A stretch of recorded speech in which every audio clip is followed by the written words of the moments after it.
അഹമ്മദാബാദ് വിമാന ദുരന്തത്തിൽ മരിച്ച പത്തനംതിട്ട സ്വദേശിനി രഞ്ജിതയുടെ DNA പരിശോധനാ ഫലം ഉടൻ പുറത്തുവന്നേക്കും.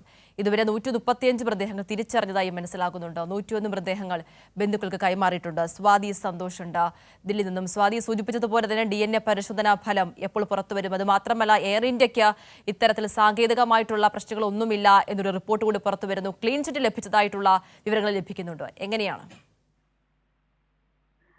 ആതിര, എയർ ഇന്ത്യയുടെ ബോയിങ് ഡ്രീംലൈനർ വിമാനങ്ങളിൽ ഗുരുതരമായിട്ടുള്ള സുരക്ഷാ പ്രശ്നങ്ങളൊന്നുമില്ല എന്നുള്ളതാണ് ഇപ്പോൾ DGCA വ്യക്തമാക്കിയിട്ടുള്ളത്. കഴിഞ്ഞ ദിവസം ഒരു യോഗം ചേർന്നിട്ടുണ്ടായിരുന്നു. ഇന്ത്യൻ എയർ ഇന്ത്യയുമായും അതോടൊപ്പം തന്നെ എയർ ഇന്ത്യൻ എക്സ്പ്രസുമായി നടത്തിയിട്ടുള്ള ഉന്നത യോഗത്തിന് ശേഷമാണ് ഇത്തരത്തിലൊരു പ്രസ്താവന DGCA പുറത്തുവിട്ടിട്ടുള്ളത്. ഇതിൽ ഏറ്റവും പ്രധാനമായി കാണേണ്ടത് 787 വിമാനങ്ങളുടെ പരിശോധന പൂർത്തിയാക്കിയെന്നാണ് DGCA അറിയിച്ചിട്ടുള്ളത്. ഇതിൽ 24 വിമാനങ്ങളിൽ പരിശോധന നടത്തിയെന്നും DGCA വ്യക്തമാക്കിയിട്ടുണ്ട്. അതേസമയം തന്നെ കഴിഞ്ഞ ദിവസങ്ങളിൽ നിരവധിയായിട്ടുള്ള വിമാന സർവീസുകൾ റദ്ദാക്കിയിരുന്നു. അതും എയർ ഇന്ത്യയുടെ വിമാനങ്ങൾ ഏകദേശം 16 എണ്ണം റദ്ദാക്കിയതിൽ 13 എണ്ണവും ഈ ബോയിങ് 787 വിമാനങ്ങളാണ്. ഈ ഒരു ഘട്ടത്തിലാണ് ഇപ്പോൾ ഇത്തരത്തിലുള്ള ഒരു വീഴ്ചകളും എയർ ഇന്ത്യൻ വിമാന സർവീസുകൾക്കില്ല, അല്ലെങ്കിൽ ഈ ഡ്രീംലൈനർ വിമാനങ്ങളിൽ ഗുരുതരമായ സുരക്ഷാ പ്രശ്നങ്ങൾ ഇല്ല എന്ന് പറയുകയും, എന്നാൽ അതേസമയം തന്നെ വിമാന സർവീസുകൾ നിരവധിയായി സാങ്കേതിക പ്രശ്നങ്ങളൊക്കെയും ചൂണ്ടിക്കാണിച്ചുകൊണ്ട് ഈ കഴിഞ്ഞ ദിവസങ്ങളിൽ റദ്ദാക്കുകയും ചെയ്തുകൊണ്ടിരിക്കുന്ന സാഹചര്യത്തിൽ ഒരു ക്ലീൻ ചിറ്റ് നൽകിക്കൊണ്ട്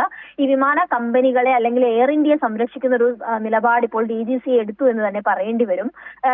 ഈ ബോയിങ് വിമാനങ്ങളുടെ സുരക്ഷാ പരിശോധനയൊക്കെയും ശക്തമാക്കാൻ DGCA തീരുമാനിച്ചിട്ടുണ്ട്. അതോടൊപ്പം തന്നെ ഏകദേശം ജൂൺ 15 മുതലാണ് ഇത്തരം പരിശോധനകൾ ആരംഭിച്ചിട്ടുണ്ടായിരുന്നത്. അതിനുശേഷവും നിരവധിയായിട്ടുള്ള വിമാന സർവീസുകൾ റദ്ദാക്കുന്നു. എന്നാൽ അത് സംബന്ധിച്ച ഈ അറ്റകുറ്റപ്പണി സംവിധാനങ്ങളിൽ ഒന്നും തന്നെ ഒരു വീഴ്ച ഉണ്ടായിട്ടില്ല, എല്ലാം സുരക്ഷിതമാണ്, ആശങ്കപ്പെടേണ്ട സാഹചര്യമില്ല എന്ന് ചൂണ്ടിക്കാണിച്ചുകൊണ്ടാണ് ഇപ്പോൾ എയർ ഇന്ത്യക്ക് ക്ലീൻ ചിറ്റും നൽകിയിട്ടുള്ളത്.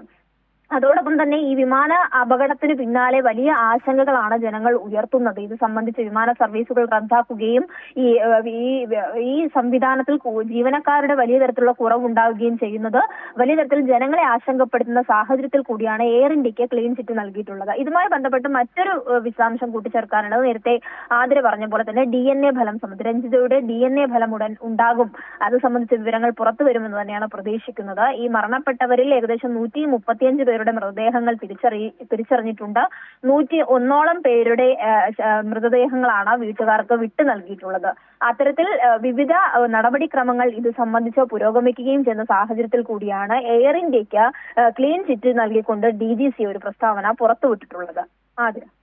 ശരി, വ്യക്തമാണ്. സ്വാതി സന്തോഷാണ് ദില്ലിയിൽ നിന്നും വിവരങ്ങൾ നൽകിയത്.